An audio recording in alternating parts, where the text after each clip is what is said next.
అక్రమ కడ్డాలకు అడ్డు ఎవరు?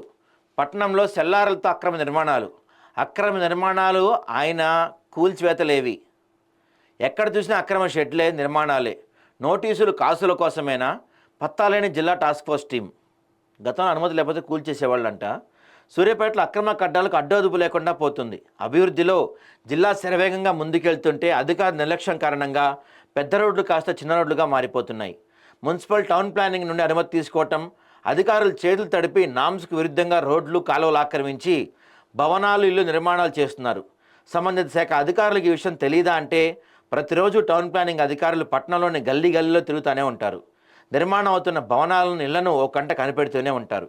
అయినా ఎలాంటి సెట్ బ్యాక్ లేకుండా అనుమతులకు మించి నిర్మాణం అవుతున్న అక్రమ కడ్డాల విషయంలో వారు నోరు మెదకపోవటం పలు అనుమానాలకు తావిస్తుంది.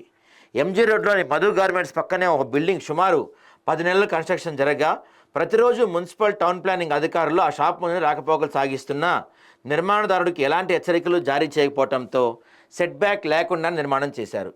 సాయిదీప్తి హాస్పిటల్ పక్కనే మరో భవనం అక్రమంగా సెల్లార్ నిర్మాణం జరిపి అదనంగా ఒక ఫ్లోర్ అక్రమం నిర్మించినప్పటికీ సంబంధిత శాఖ అధికారులు ఎలాంటి చర్యలు తీసుకోకపోవడం గమనార్హం. అమ్మ హాస్పిటల్ పక్కన మరో బిల్డింగ్, వినూత్న హాస్పిటల్ పక్క గల్లీలో మరో బిల్డింగ్ ఎలాంటి సెట్ బ్యాక్ లేకుండా నిర్మాణాలు జరుగుతున్నాయి. కొన్ని భవనాలు అనుమతి తీసుకొని అనుమతికి మించి అక్రమ నిర్మాణాలు జరుగుతున్నా కూడా సంబంధిత శాఖ అధికారులు నిమ్మకు నీరెత్తున వ్యవహరిస్తున్నారు.